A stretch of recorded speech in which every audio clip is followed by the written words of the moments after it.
Ya, oke guys, 1, 2, 3, 4, 5. Welcome back to MV Vlogs. Nah, kali ini topik yang akan dibahas adalah tentang efisiensi mesin Carnot ya. Oke, efisiensi mesin Carnot. Nah, kalau dengerin suara gue baik-baik. Nah, peningkatan mesin secara internal dapat melalui suatu teorema efisiensi mesin Carnot. Teori ini membahas efisiensi suatu mesin berdasarkan siklus usaha dan dikenal sebagai siklus Carnot. Siklus Carnot terdiri dari 4 proses, yaitu 2 proses isotermis dan 2 proses adiabatis. Oke. Nah, ini adalah grafik keempat proses tersebut. Oke. Ya, yang udah di depan layar lo itu adalah grafiknya. Jadi sumbu X adalah V dan sumbu Y nya adalah P ya. Nah, P dan V yang berubah itu membentuk suatu siklus ya. Kalau lo lihat itu ada A ke B, ada A ke B, B ke C, dan C ya, C ke D, terus D ke A. Ya kan? C ke D, D ke A kan. Setiap perubahan P dan V itu sebenarnya di realitanya itu melibatkan perubahan suhu ya. Perubahan suhu. Nah, berikut ini penjelasan ya. Oke, yang pertama proses AB ya. Yang satu, proses AB adalah penguaian isotermis pada suhu T1. Oke. Nah, pada proses ini, sistem menyerap kalor Q1 dari reservoir tinggi bersuhu T1 dengan melakukan usaha WAB. Oke. Nah, yang kedua, proses BC adalah pemuaian adiabatis ya. Pada proses ini akan terjadi penurunan suhu dari T1 menjadi T2. Oke. Jadi T2 itu rendah ya, lebih rendah dari T1 dengan melakukan usaha WBC. Oke. Jadi yang AB usahanya adalah usaha dengan melakukan usaha AB WAB ya. Maksudnya usaha dari A ke B. Terus yang kedua WBC ya. WBC. Nah, yang ketiga, proses CD adalah pemampatan isotermis. Oke, proses CD adalah pemampatan isotermis pada suhu T2 ya. Pemampatan isotermis pada suhu T2.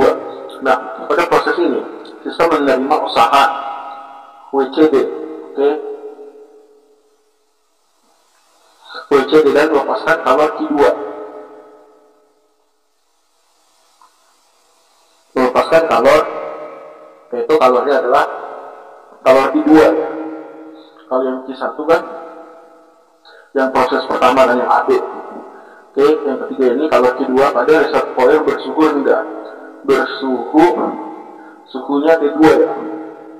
Tetap T2, tetap. Nah, yang keempat, proses DA adalah pemampatan adiabatis. Pada proses ini terjadi kenaikan suhu dari T2 menjadi T1. Oke, rising lagi tuh, suhunya rising up karena menerima kalor WDA. Oke, yang keempat, karena menerima kalor WDA. Nah, itu mesin yang ideal ya. Mesin yang ideal itu punya siklus kayak begitu ya. Oke.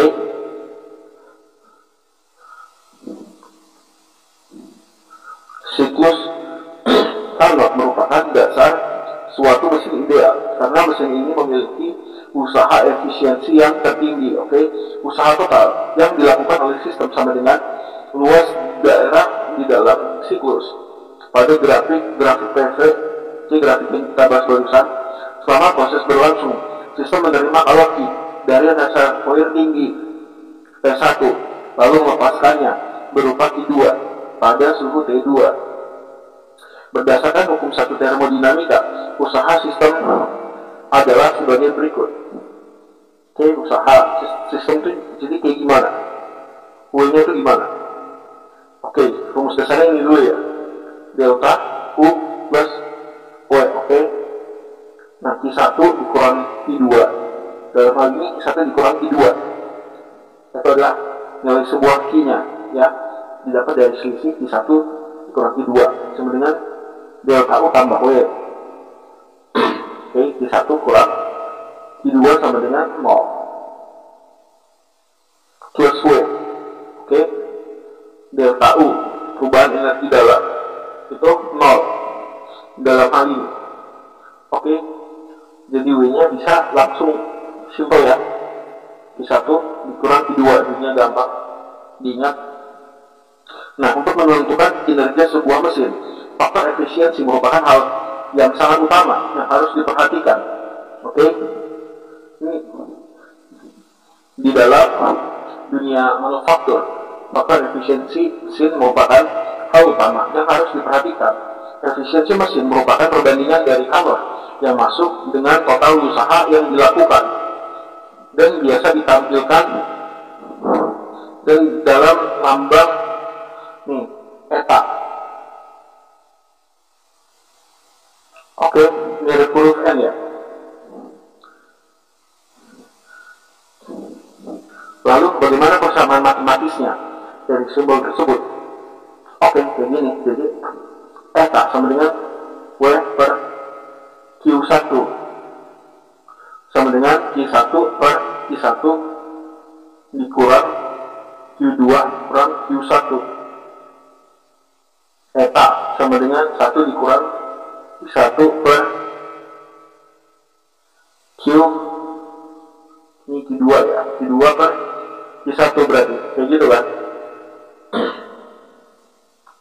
Jadi awalnya W per Q1 ya kan boleh dong Q1 per Q1 gitu, karena kan hasilnya 1 ya, lalu dikurang Q2 per Q1. Jadi ini jadi rumusnya yang perlu lo ingat gak, muncul di soal di sekolah lo ya. Nah, pada siklus Carnot berlaku hubungan Q2. Pada siklus Carnot berlaku hubungan ini sama dengan T2 per T1. Q2 per Q1 sama dengan, nah ini jadi dua rumus ini ya yang perlu lo ingat ya. Mudah-mudahan lo bisa ingat.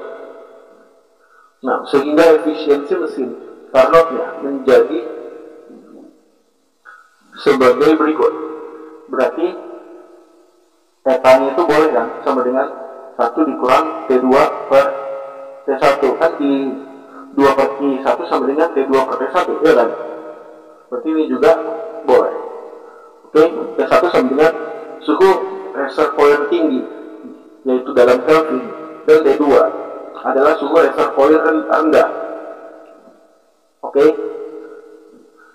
bersatuan Kelvin. Guys, gitu dulu. See you in the next video. Bye bye. Dah.